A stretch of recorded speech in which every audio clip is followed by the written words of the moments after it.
Oi, está começando o 34º episódio do 451 MHz, o podcast para quem lê até com os ouvidos. Eu sou o Paulo Werneck, editor da revista 451. 2 vezes por mês, a gente conversa aqui com autores, críticos e leitores sobre os livros mais legais que acabaram de ser publicados no Brasil.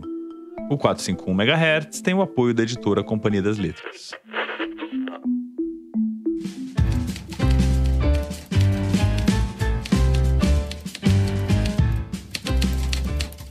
Rádio Companhia, o podcast da Companhia das Letras.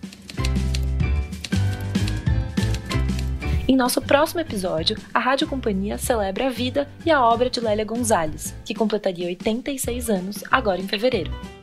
As organizadoras do livro Por um Feminismo Afro-Latino-Americano, da Zahar, Flávia Rios e Márcia Lima, recebem o artista e fotógrafo Januário Garcia, que relembra momentos de Lélia Gonzalez no cotidiano e perpassa um pouco da história do movimento negro, especialmente durante o processo de redemocratização do país. O episódio traz também leituras especiais na voz de Zezé Mota. Procure aí a Rádio Companhia no seu tocador de podcasts e siga acompanhando as entrevistas, debates e clubes de leitura do Grupo Companhia das Letras. Lembrando que os assinantes da 451 têm 20% de desconto para compras no site da editora. Bom, eu tô gravando aqui esse episódio do 451 MHz ainda trancado em casa, ainda de quarentena por causa da epidemia do novo coronavírus. Quem ouviu o episódio passado sabe que a gente lançou um desafio para os ouvintes. Ou melhor, quem lançou foi o nosso convidado, o Itamar Vieira Júnior. Qual o coletivo de Jabuti? O autor da melhor resposta, na opinião da equipe aqui do podcast, vai ganhar uma assinatura anual da edição impressa da 451. Bom, a gente recebeu várias respostas. Uma delas foi, por exemplo, Jabuticabal, que é divertida. Outra foi cagadinhos, um pouco de bullying em cima dos autores premiados, né? E por isso a gente acabou escolhendo Botijão. Então o coletivo de Jabuti é Botijão. Quem mandou a resposta foi a Laila, que respondeu pelo Twitter. Parabéns, Laila. A nossa equipe vai entrar em contato com você para acertar os detalhes da sua assinatura. Bom, agora a gente vai partir para o tema do nosso episódio de hoje. Em que medida é legítimo derrubar um governante que está no meio do seu mandato? Como isso acontece? Essas perguntas já faziam parte da vida política brasileira, não é de hoje. Afinal de contas, nos anos 90, nós já derrubamos um presidente da República por meio de um processo de impeachment. E em 2015, o impeachment da presidente Dilma Rousseff trouxe uma série de questionamentos sobre a legitimidade daquilo que aconteceu nos idos de 2015 e 2016. Mas e agora? Em 2020, a palavra impeachment passou a circular no debate público de vários países, inclusive nos Estados Unidos, onde foi seriamente considerada a possibilidade de remover Donald Trump da Casa Branca depois de uma série de declarações, ações e articulações ilegais que o presidente americano promoveu como ameaças à democracia. Os americanos estão considerando até hoje fazer o impeachment do Trump, mesmo depois dele ter deixado a Casa Branca. E no Brasil, qual é a situação de Jair Messias Bolsonaro? O que falta, afinal de contas, para provar que o presidente da República cometeu crimes de responsabilidade que justificam a abertura de um processo de impeachment? Quais são as condições políticas para isso? Para engrossar o caldo dessa discussão, eu convidei um dos principais especialistas brasileiros no tema do impeachment. O Rafael Maffei é professor na Faculdade de Direito da USP, no Largo São Francisco. É também um membro fundador do LAUT, o Centro de Análise da Liberdade e do Autoritarismo, e está preparando um livro sobre como remover um presidente. É esse o título do lançamento, que sai daqui a alguns meses pela editora Zahar, do Grupo Companhia das Letras. O que precisa ser demonstrado é que o presidente está intencionalmente abusando dos poderes que ele tem como presidente da República, em inegável prejuízo do direito à saúde pública da população brasileira, para atender a um projeto político ou uma convicção ideológica sua. E para conversar comigo e com o Rafael Maffei, eu convidei o Conrado Hübner Mendes, que é também um colaborador de longa data da 451 e tem sido um dos principais críticos do autoritarismo bolsonarista. O Conrado Hübner é também um membro fundador do LAUT, que está comemorando 1 ano de parceria com a 451. Há 1 ano a gente publica uma editoria especial sobre liberdade e autoritarismo, sai todo mês na nossa edição impressa. A malandragem da presidência da Câmara é tanta. Veja que o Rodrigo Maia, não é que ele indeferiu quase 60 pedidos de impeachment, ele engavetou. E ao engavetar, ele usa estrategicamente de uma lacuna do regimento interno da Câmara dos Deputados, que não tem recurso contra a inércia, contra o silêncio. Então vamos lá para a entrevista com o Rafael Maffei e o Conrado Hübner Mendes. Bom, a gente está recebendo aqui no 451 MHz dois colaboradores queridos e assíduos aqui na revista, o Conrado Hübner Mendes e o Rafael Maffei. Sejam bem-vindos de volta aqui no podcast. Obrigado, Paulo. Um prazer. Valeu, obrigado, Paulo. Os dois são pesquisadores do LAUT, que é o Centro de Análise da Liberdade do Autoritarismo, que é um centro de pesquisa em São Paulo, né? Reúne 9, 10 pesquisadores, é isso? São 9 pesquisadores doutores ali como fundadores, mas hoje a gente já está formando uma rede maior de outras pessoas se envolvendo com pesquisas em particular. Então, de fato, estamos completando um ano com vários projetos em curso aí. Muito legal. Bom, parabéns aí. Um ano já de atividades. Parece muito mais, porque vocês estão produzindo pra caramba. Também o tema da liberdade do autoritarismo não está dando sossego para vocês, né? E agora vai discutir a questão do impeachment, né? Que é a especialidade do Rafael. É isso aí, Rafael. Você abriu um tempinho aí antes de entregar os originais do seu livro sobre esse assunto para conversar com a gente? É um grande prazer. Estou submetendo agora a revisão do manuscrito, né? Para a Companhia das Letras. Vai sair pela Zahar e se chama Como Remover um Presidente. Como diria o Ed Mota, pequeno manual prático de impeachment e afins. Certo. É um manual de instruções, vamos dizer assim. Existe uma boa bibliografia voltada para o leitor comum? Tem bastante coisa. Dos livros brasileiros, para os nossos 2 impeachments recentes, para o impeachment da Dilma, eu acho muito bom um livro de um jornalista chamado João Vilaverde, que se chama Perigosas Pedaladas.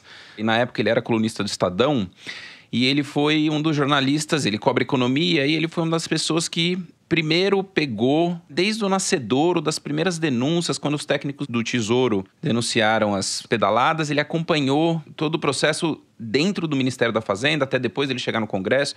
E isso virou um livro-reportagem que é muito, não só factualmente informativo, como também explica muito bem que são as pedaladas. Isso é algo muito particular do impeachment da Dilma, né? Normalmente impeachments têm uma acusação, assim, que é muito clara e evidente para qualquer pessoa quanto ao mal praticado pelo presidente, né? Então, pega esse caso do Trump, você pode discutir qual é ali o detalhe jurídico, mas ninguém tem muito dúvida do tamanho da vilania que é um presidente incitar uma turba a invadir o Congresso, assim, morreu até gente lá dentro.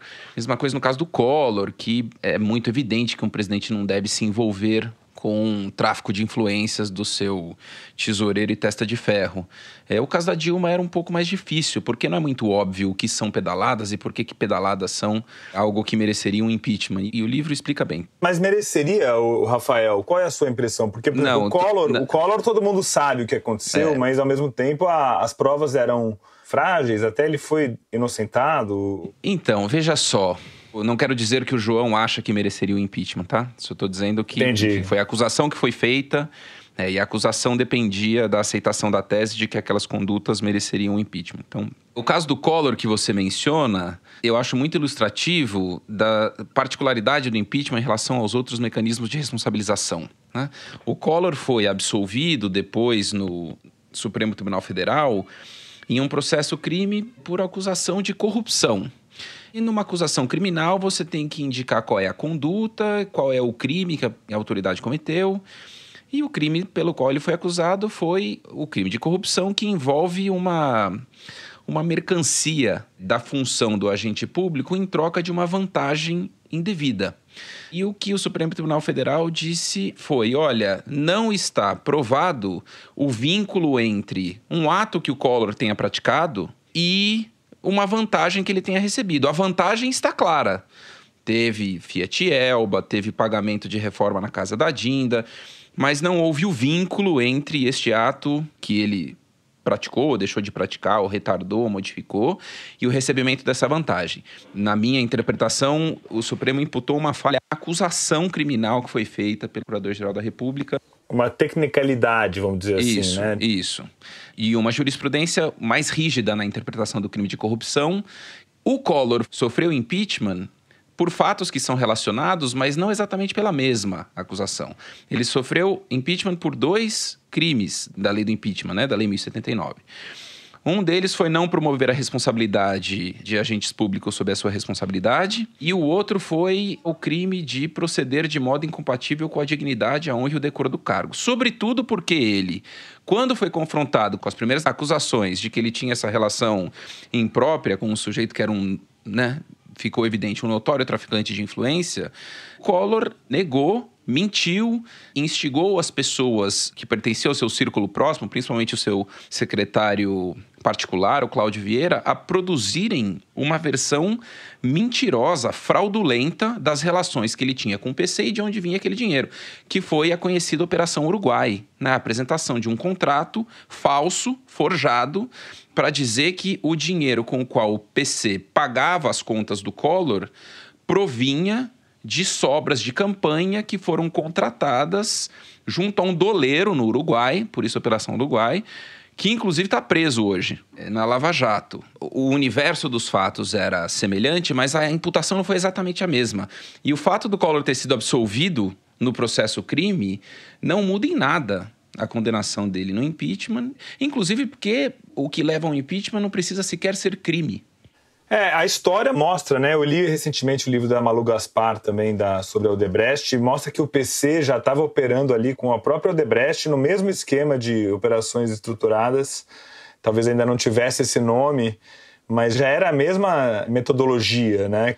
Conrado, você que é um crítico tão forte do autoritarismo brasileiro nos diversos poderes, tem se voltado muito para a questão do impeachment, que você tem chamado aí nos seus escritos, o impeachment pró-vida, né? Quer dizer, o Brasil tem que fazer esse processo para salvar vidas. Você está brincando um pouco ali com as causas anti-aborto, né? Que se fala tanto em pró-vida, né? Sim. Mas a gente não pensa nas vidas que estão aí, só pensa na vida que está intrauterina, né? A expressão pró-vida é uma expressão muito estrategicamente e inteligentemente cunhada para se colocar supostamente contra pessoas que não valorizam a vida. Na discussão de aborto, é uma grande armadilha retórica, porque publicamente parece que quem está preocupado com a vida são os que defendem a criminalização do aborto. Essa é uma dicotomia que vale uma provocação em diversos níveis sobre quem está realmente preocupado com causalidades que provocam mortes. E acho que a pandemia, o nosso grande desafio é conseguir olhar com uma lupa e traçar cadeias de responsabilidade muito graves, que causaram mortes. Não foi mera incompetência administrativa, e é muito complexa a identificação de causalidades aí, obviamente. Que não é só por incompetência, mas é por má fé, mas é por desconfiança deliberada na ciência, a partir da politização de cada uma das escolhas tecnocráticas que se faz nessa política. É óbvio que isso resulta em mortes. Falar em impeachment pró-vida é isso. Isso não significa que crimes de responsabilidade começaram a ser praticados a partir da pandemia. O Rafael falou agora há pouco que impeachment não precisa ser crime. Só para que o ouvinte não confunda, o impeachment não precisa ser crime comum. Não precisa ser crime do Código Penal. Pode ser também, por coincidência. O impeachment precisa ser feito com base em crime de responsabilidade. É um outro tipo de crime. Acho que parte da confusão e dificuldade de compreensão do que é o impeachment é que a gente fica preso numa dicotomia muito binária, que é ou tudo ou nada. Ou é pura política, ou então é um crime conforme os padrões de prova e da jurisprudência do direito penal. Não é uma coisa nem outra o crime de responsabilidade, né? É uma responsabilização política que envolve, sim, um juízo, envolve fundamentação, envolve a demonstração para que esse impeachment tenha legitimidade. Porém, não adianta trazer os parâmetros do direito penal, porque não é disso que a gente está falando. E em que medida a gente consegue afirmar que o presidente é o responsável por essas mortes, né? Quer dizer, que seria um responsável doloso. Porque também ele poderia alegar, não, eu não sabia, eu acreditei na cloroquina, porque tinha médicos que falavam. Sei lá, podem se dar argumentos que justifiquem erros.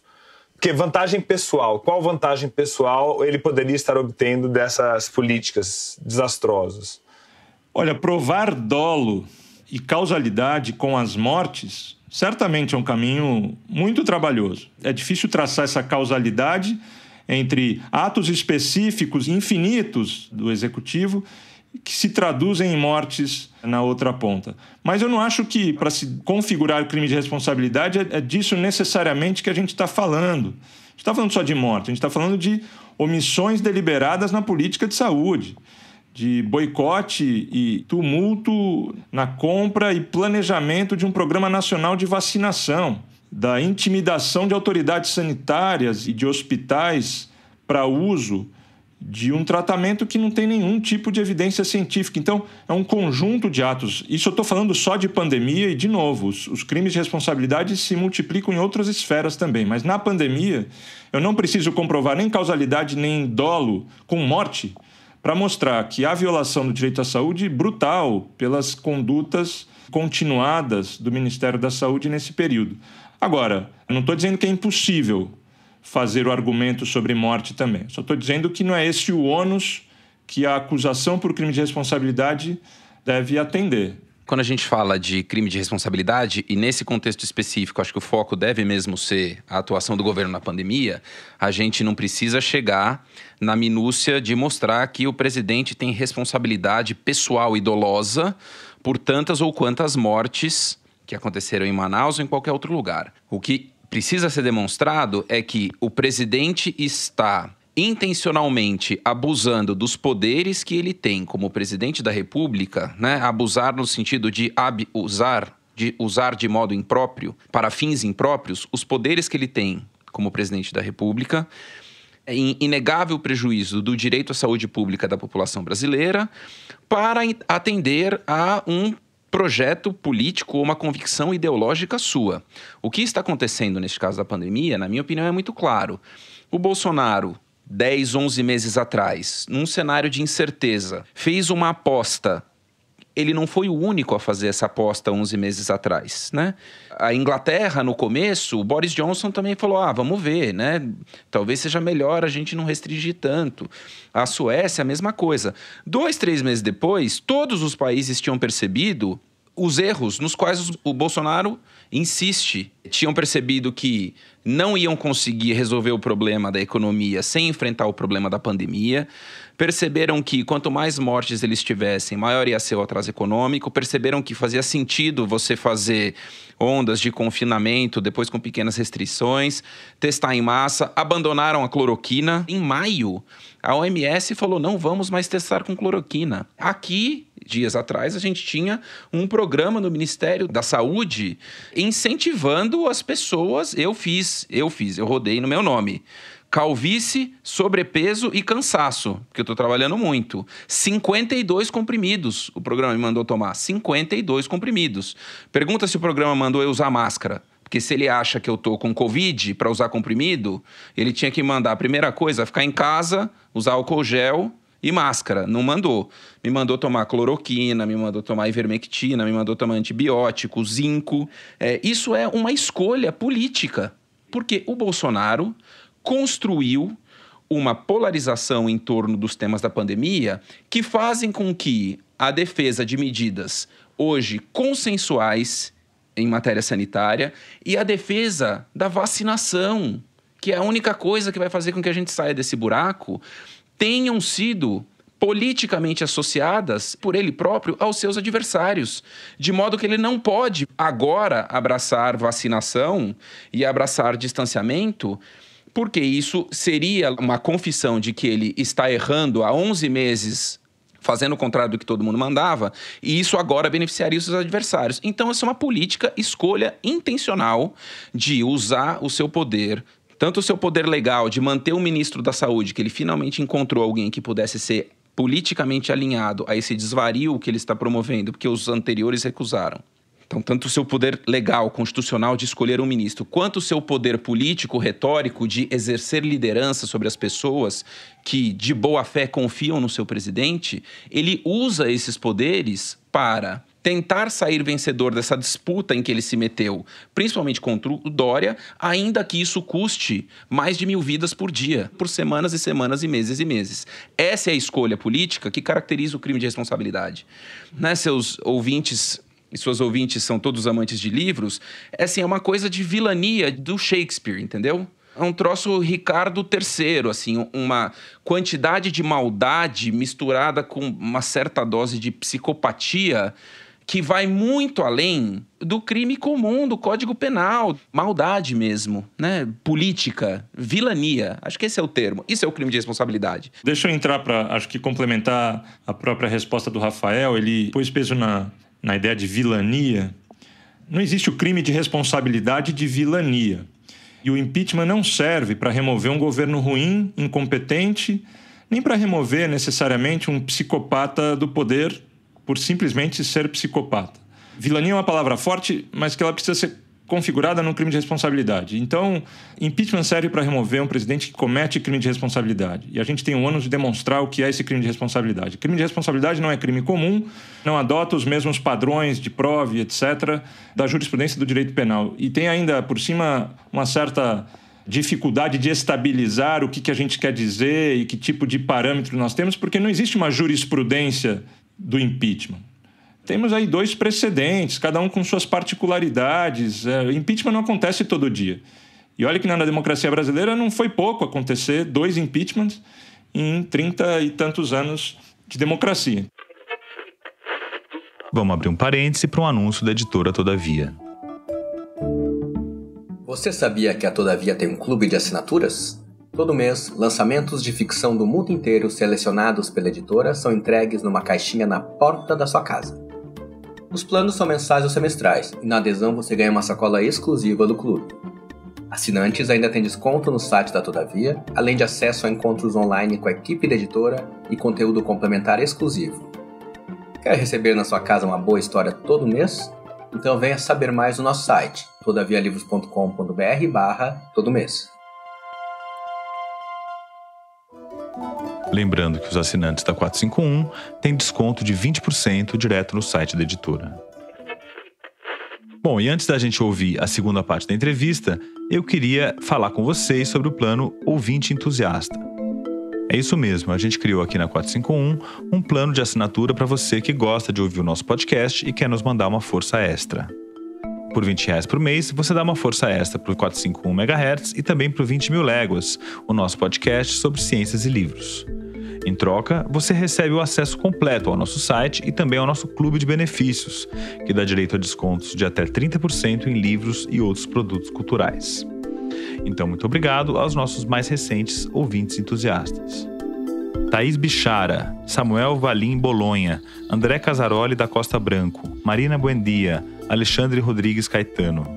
No final do programa, eu vou ler a lista completa de todos aqueles que estão nos apoiando com o plano Ouvinte Entusiasta. Já são quase 100 os nossos ouvintes entusiastas. Então vai lá e faz a sua assinatura no 451.com.br. Assim você nos ajuda a chegar na meta de 100 ouvintes entusiastas. E agora vamos partir para a segunda parte da entrevista com o Rafael Maffei e o Conrado Hübner Mendes. A gente está aqui falando em demonstrar crime de responsabilidade como se fosse uma aplicação do direito. E a aplicação do direito não é uma aplicação feita com base em maioria. Os tribunais, ainda que decidam nos seus colegiados com base em maioria, a decisão não é legítima simplesmente porque é por maioria. É legítima porque aplicou bem a lei. Uma característica desse hibridismo é que a gente quer que o Congresso, que funciona sobretudo a partir da lógica da majoritária, de regra de maioria, aplique a lei e se legitime não só porque foi maioria, como qualquer tribunal também tem, mas, sobretudo, aplicando a lei. Então, do ponto de vista doutrinário, do ponto de vista ideal, é óbvio que isso não pode ser uma questão partidária. A legitimação de uma aplicação da pena do impeachment não se dá porque houve maioria, se dá porque se demonstra haver crime de responsabilidade. Mas o ponto é, na vida real, na vida da realpolitik, você está sujeito, inevitavelmente, à dinâmica partidária, à dinâmica das correlações de forças, à dinâmica dos cálculos políticos, do que vai acontecer e onde cada ator estará no dia seguinte de um eventual impeachment. Então, torna esse processo muito complexo. Por mais que a prática do impeachment seja muito suja pelas conveniências e jogos de forças, não dá para a gente perder essa demanda que a gente faz do processo, que a esfera pública faz do processo, é que esse crime de responsabilidade seja plausível. Agora, como explicar por que ele não aconteceu até agora, dado os escandalosos crimes de responsabilidade, sobretudo no período da pandemia. Tem várias coisas para falar e acho que o Rafael pode estender essa resposta, mas eu gostaria de começar por uma importante. E aí são falhas no nosso próprio procedimento. O presidente da Câmara dos Deputados tem o poder absoluto hoje de decidir não se vai punir o Bolsonaro, se a gente vai iniciar o processo de impeachment, vai iniciar a apuração, iniciar esse escrutínio público das condutas e tornar o parlamento um foro para analisar. Ele não permite sequer a discussão. E só um detalhe regimental. A malandragem da presidência da Câmara é tanta. Veja que o Rodrigo Maia, não é que ele indeferiu quase 60 pedidos de impeachment. Ele não indeferiu, ele engavetou. E ao engavetar, ele usa estrategicamente de uma lacuna do regimento interno da Câmara dos Deputados que não tem recurso contra a inércia, contra o silêncio. O ponto é que a gente está refém da inércia. Eu passo essa bola para o Rafael, porque ele tem coisas importantes para dizer. Obrigado, Conrado. Acho importante a gente não deixar isso sem ser explicitamente dito. O presidente sofre impeachment, não só porque eles praticam atos de gigantesco abuso de poder e põem em risco as instituições e demonstram o desejo de submeter a integridade da democracia aos seus planos políticos mesquinhos, mas porque essas condutas são subsumíveis a determinados crimes de responsabilidade definidos na lei. Essa é a nossa sistemática no Brasil.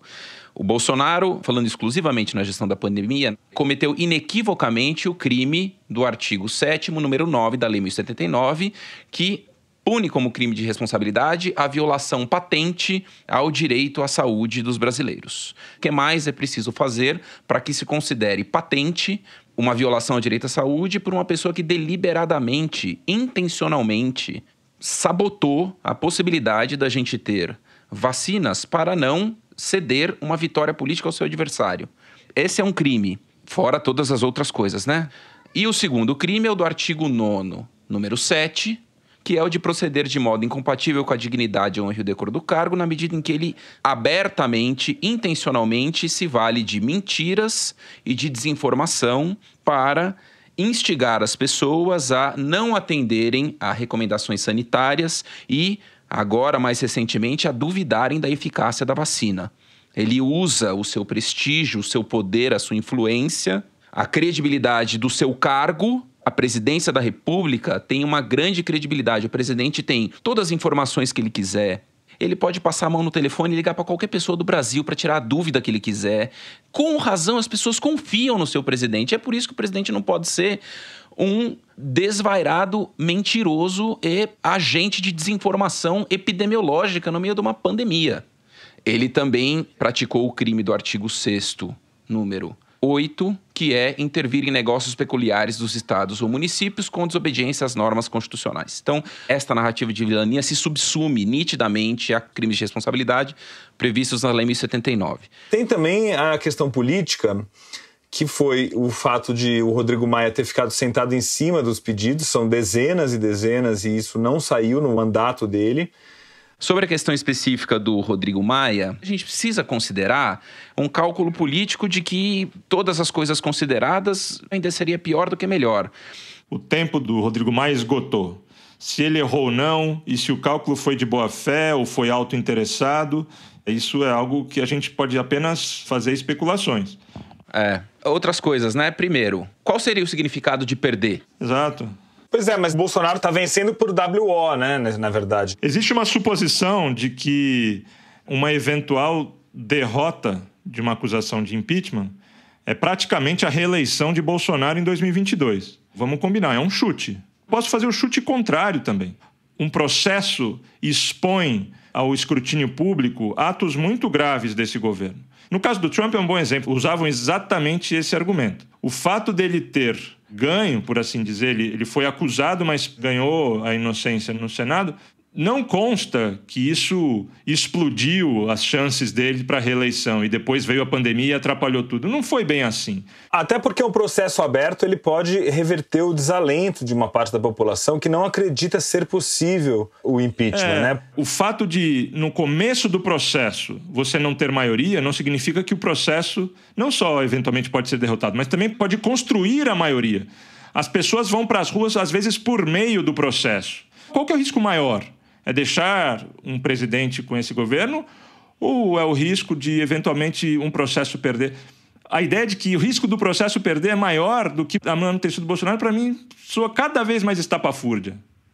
E aqui sim eu acho que é o grande erro absolutamente indesculpável do Rodrigo Maia, que é o fato de que ele fez mais do que sentar em cima das denúncias.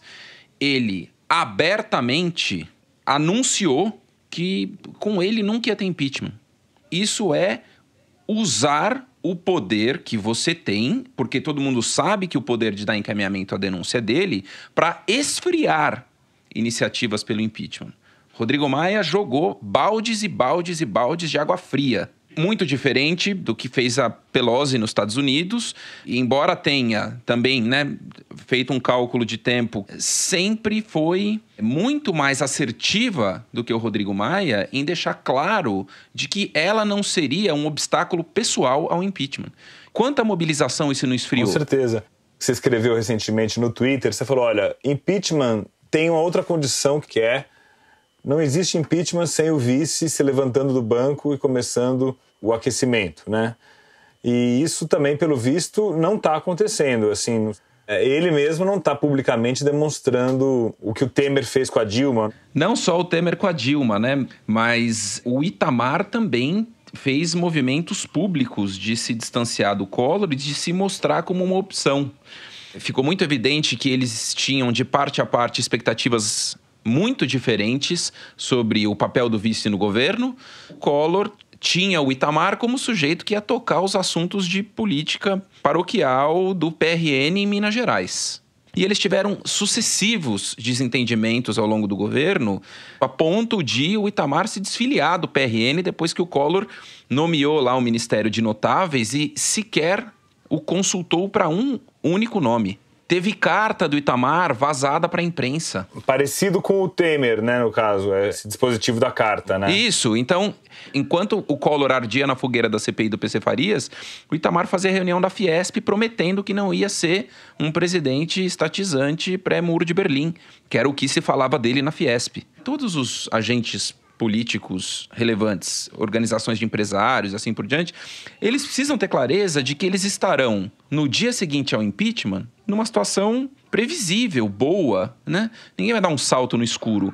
E para isso, o vice colocar o time em campo é fundamental. Eu queria adicionar só um ingrediente no complexo da omissão do Rodrigo Maia, que é o Rodrigo Maia, ele sequer uma instalação de CPI ele articulou.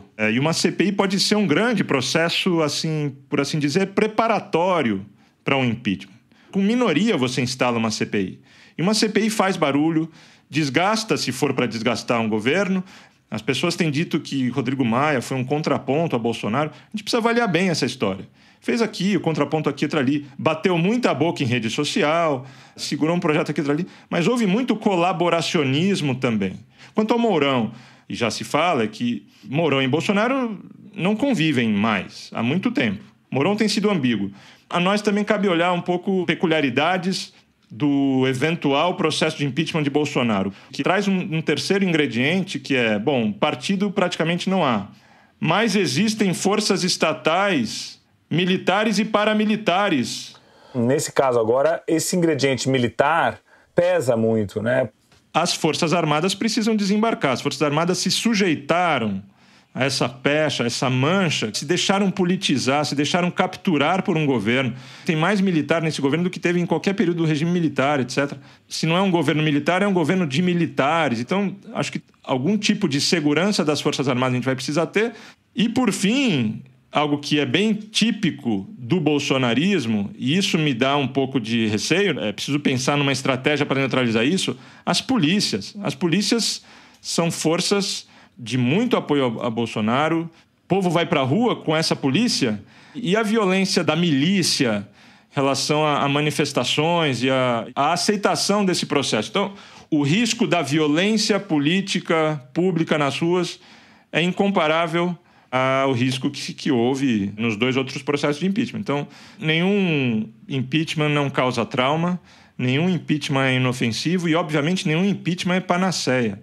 Então a gente está falando aqui em redução de danos, em minimização de riscos. A gente não está falando de que amanhã, a democracia vai estar a mil maravilhas. Não está. Talvez ninguém tenha ainda hoje a magnitude do que representa o bolsonarismo no Estado brasileiro, a enormidade do que ele pode fazer. Então, se a gente já tem aí esse repertório de crimes de responsabilidade na mesa, me parece, inclusive do ponto de vista exclusivamente político, partidário, do alto interesse, um enorme tiro no pé você assistir de camarote e inerte esses processos de corrosão institucional e de captura institucional que Bolsonaro vem promovendo. Me parece que hoje ainda é possível, com coragem, apresentar esse processo de impeachment e liderar esse processo de impeachment para conter uma sangria que é muito séria e que só tende a piorar. Estancar essa sangria com o Supremo, com tudo, né? Nesse caso também, né? Sim, com o Supremo, com tudo. Então eu queria perguntar para você, Rafael, se a lei do impeachment, contas feitas, ela é um instrumento que favorece mais a manipulação da política, como o Eduardo Cunha fez, por exemplo, a instabilidade institucional, ou ele pode ser, talvez, ganhando um pouco mais de maturidade, um contrapeso e se tornar um mecanismo de dissolução de governos ineficientes, incompetentes? Tem uma série de coisas aí, né? Primeiro, eu acho que, sem dúvida, o padrão de instabilidade política que hoje existe, não só no Brasil, mas na América Latina, hoje eu estou dizendo de 30 anos para cá, passa pelo impeachment. O tipo de instabilidade política que a gente tinha 50, 60 anos atrás envolvia golpe de Estado, militar, botando tanque na rua, prendendo adversário político, derrubando a Constituição e colocando Constituição nova no lugar, envolvia assassinato, envolvia ameaça. Hoje, o padrão de instabilidade política que a gente tem é outro e ele passa pelo impeachment, se não efetivado, como ameaça. Mas ainda assim, ele pode ser sim um fator de instabilidade. No caso específico do Cunha, vale a pena a gente lembrar que, embora o Cunha personificasse esse uso pessoal do processo de impeachment para fins impróprios, é um governo que ou não podia ou não conseguiria, nem que quisesse interferir na Lava Jato para salvá-lo, esse projeto não era só do Cunha, né? O áudio do Romero Jucá, que você bem lembrou aí, era explícito em fazer esse diagnóstico de que, enquanto a Dilma continuasse no governo, esses caras não teriam sossego. O Cunha estava também atuando junto com o Temer, né? O livro da Malu Gaspar conta que teve uma reunião da Odebrecht com o Temer, o agente lá da Odebrecht falou, olha, e aí, a Dilma vai deixar a gente fazer esse negócio aí? Será que a gente vai conseguir? O Temer olha para o Cunha e fala assim, não, os rapazes aqui vão saber cuidar desse assunto, exatamente, se ela causar algum problema. Isso para não falar do arquiteto jurídico que senta numa cadeira do STF também, né? Ah, sim. Até isso teve. Pois é. E, Conrado, eu vejo, por exemplo, a questão internacional como uma coisa que conta contra o Bolsonaro, né? O cenário internacional, como é que ele pesa em qualquer caso de impeachment? Dá para partir da premissa de que Bolsonaro se tornou muito isolado na esfera internacional. Ele está, desde o seu primeiro dia de mandato, no clube dos autocratas do mundo. Autores sobre fascismo estão olhando com lupa para Bolsonaro, já está sofrendo e pagando preços pela sua conduta ambiental e etc. Um país que está deliberadamente disposto a ser pária. E o povo na rua, Conrado? Como é que fica esse outro elemento ainda que não está se apresentando devidamente por enquanto? Sim, bom, a pandemia desencoraja muito isso. Os sinais do sistema político acabam também ajudando a desencorajar um pouco. É óbvio que queda de popularidade que parece estar se constatando depois de tanto descalabro, parece que se traduziu numa queda significativa de popularidade, mas acho que a faísca que é preciso contar é povo na rua e a pesquisa demonstrando que a popularidade está baixa, sem dúvida. Acho que eles estão testando e estão ainda navegando num terreno que está muito tenso, mas ao mesmo tempo não tem o componente social ali gritando nas portas dos grandes prédios públicos das instituições para sentir esse elemento mais bruto do povo, que é povo na rua. Mas enfim. Rafael, e você? Onde você compra suas colheres de pau? Eu vi que você arrebentou umas 2 ou 3 nas últimas semanas. Cada filho arrebentou uma.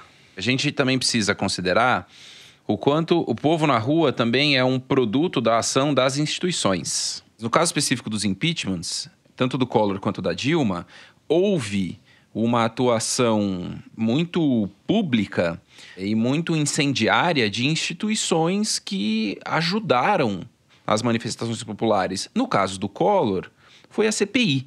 E mais do que isso, ao longo de toda a CPI, depoimentos bombásticos que desmentiam o Collor, provavam as mentiras do Collor, esses depoimentos foram todos dados na CPI, gravados em vídeo, iam por jornais noturnos, apareciam nos jornais no dia seguinte. E no caso da Dilma, a Lava Jato. 2 meses depois da Dilma estar afastada do cargo, pesquisas de opinião com a população brasileira que perguntavam por que razão a Dilma foi afastada. 1/3 das pessoas respondia pedalada. Nenhuma garantia de que este 1/3 entendesse o que eram pedaladas ou por que pedaladas eram graves a ponto de justificar o impeachment, como queria a acusação a Dilma. 45% por causa da corrupção. 20 e tantos por cento porque ela tentou obstruir a Lava Jato, que foi tudo que ela não fez, por isso que o Jucá ficava tão inconformado com ela naquele áudio. Juridicamente, Lava Jato e impeachment não tiveram nada a ver. Mas politicamente foi um mesmo concerto. Inclusive no timing do que acontecia. Tem gente até hoje que acha que, enfim, que a Dilma sofreu impeachment pela corrupção que a Lava Jato demonstrou. Tem um exemplo que eu acho muito pedagógico. Houve 2 grandes áudios no episódio do impeachment e Lava Jato e tudo mais. O áudio da Dilma com o Lula e o áudio do Jucá com o Sérgio Machado. O áudio do Jucá com o Sérgio Machado foi captado quase 3 meses antes dele ser divulgado. Quando que ele foi divulgado? Um bom tempo depois do impeachment da Dilma já ter passado pela Câmara. E uma vez que passou pela Câmara, é um abraço. Nem o cafezinho chega quente mais para o presidente, uma vez que passou na Câmara. Porque no Brasil existe o afastamento provisório do presidente quando o processo é recebido no Senado, coisa que não existe nos Estados Unidos, que faz com que o presidente afastado se torne uma figura completamente obsoleta e irrelevante. Então passou na Câmara, acabou. Foram quase 3 meses da gravação do áudio, que comprometia assim, pessoalmente o Cunha e mostrava o quanto o Cunha trabalhava malignamente, quanto havia esse componente de vingança pessoal e quanto o objetivo, pelo menos dos próceres do PMDB, era sobretudo frear a Lava Jato, coisa que eles não tinham esperança que viria com a Dilma. O outro áudio do Lula e da Dilma foi divulgado em minutos. Nem a transcrição esperaram. Um áudio captado depois do prazo em que o Moro havia mandado parar a gravação, o que levou o Supremo depois, inclusive, a dar um puxão de orelha nele, dizendo que aquilo foi, obviamente, uma captação ilegal neste trecho. Foi divulgado em questão de minutos, com o objetivo de criar um fato político que impedisse a posse do Lula, que era a maneira que a Dilma tinha de se defender politicamente. Então, ele era político para acusar. Na hora que a Dilma quis se defender politicamente, o judiciário explicitamente interveio para dificultar a defesa política dela. Porque se ele é político para acusar, ele também é político para defender, certo? Novamente, o livro da Malu Gaspar mostra isso, que ela só começa a atuar quando o João Santana faz um alerta, né? Estão em cima, aí ela começa a tentar atuar para fazer alguma coisa, né? Quem estanca qualquer medida política da Dilma, por exemplo, a nomeação do Lula como ministro, foi a STF. Ou mais especificamente, uma decisão monocrática de Gilmar Mendes, que decidiu no apagar das luzes e engavetou. Pois é. Mas a gente precisa fechar aqui, gente. Muito obrigado, viu? Parabéns aí pelo 1 ano de Laut. É um orgulho poder estar junto com vocês, ter o espaço dedicado ao Laut na revista. Na verdade, é quase 1 ano de parceria com a 451. Sim. O Laut tem até um pouco mais, é 1 ano e meio de Laut. Parabéns. Mas vamos celebrar todas as frações de aniversário que a gente puder. Vamos. Muito obrigado. Rafael, a gente está aguardando o seu livro com bastante ansiedade. Vai chegar, tá chegando. Um livro daqueles necessários, né? E pelo visto a cloroquina funcionou para sua calvície aí, porque você tá com uma cabeleira sem entradas, pelo que posso ver aqui pelo Zoom. Exatamente. Beleza, gente? Então um abração para vocês. Valeu, obrigado, tchau. Valeu. E é isso aí. E agora, antes de me despedir, muito obrigado mais uma vez a todos os nossos ouvintes entusiastas. Renata Campos Salles Moraes Abreu, Márcia Adorno, João Alcântara, Guilherme Alpendre, Leonardo Maciel Andrade, Vanessa Lopes Baldim, Maria Paula Barbosa, Leila Barreto, Tiago Barreto, Thaís Bichara, André Casaroli da Costa Branco, André Bressan, Patrícia Carneiro de Brito, Marina Buendia, José Osmar Azevedo Carneiro, Tereza Bunte de Carvalho, Eduardo Martinelli Carvalho, Cecília Tumler de Carvalho, Lucas Carvalho, Luciano Carvalho, Murilo Carvalho, Roberto Carvalho, Cecília Castellini, Carolina Chagas, Camila Chaves, Mariane Miguel Chaves, Gabriel Navarro Colasso, Paula Colonelli, Paulo Roberto Alves Moreira da Conceição, Cláudia Sampaio Costa, Walter Craveiro, Aline Viana da Cruz, Ana Carolina Lessa Dantas, Luiz Eduardo Pinto Basto Tourinho Dantas, Marisa Dodorico, Gustavo Dutra, Kelly de Souza Ferreira, Ronaldo Ribeiro Ferreira, Valdomiro José da Silva Filho, Paula Fontana Fonseca, Luísa Franco, Maria Filomena Gregório, Caroline Greve, Júlia Guarilha, Maria Guedes, Sandrine Giz, Paula Juchen, Sandro Vimer Valentini Júnior, Fábio Calvan, Marjorie Leite, Cláudio Lima, Leila Lima, Carla Maia, Roberta Marquezin, Rita Mata, Maria Cristina Savaia Martini, Lenívia Mendes, Lloyd Melhorini, Mariana Pinheiro e Moreira, Vitor Muniz, Luiz Antônio Timote Nicoliello, Ana Novaes, Lígia Helena Salles Nunes, Valéria Wei Barbosa de Oliveira, Bruno Emanuel Carvalho Oliveira, Ana Pessoa Pacheco, Eliane Hatter Lipaz, Tomás Pereira, Luísa Plastino, Diana Radomisler, Douglas de Oliveira Rocha, Heloísa Vieira da Rocha, Leni Mazati Rodrigues, Radmila Salviano, Fábio Cunha dos Santos, Juliano Machado dos Santos, Marcela Costa Mota dos Santos, Silvana Escarince, Luiz Eugênio Sena, Gustavo Senechal, Gabriel Barbosa Silva, Vitor Hugo Siqueira, Guilherme Sorgini, João Pedro de Souza, André Viana, Flávia Bezerra Tony Xavier, Luísa Martins Werneck, Tomás Werneck, André Wolff. Muito obrigado a todos os nossos ouvintes entusiastas. É isso aí, chegamos ao fim do 34º programa do 451 MHz. O nosso próximo episódio vai ao ar no dia 19 de fevereiro. 451 MHz é uma produção da Rádio Novelo para a Associação 451. Eu sou Paulo Werneck.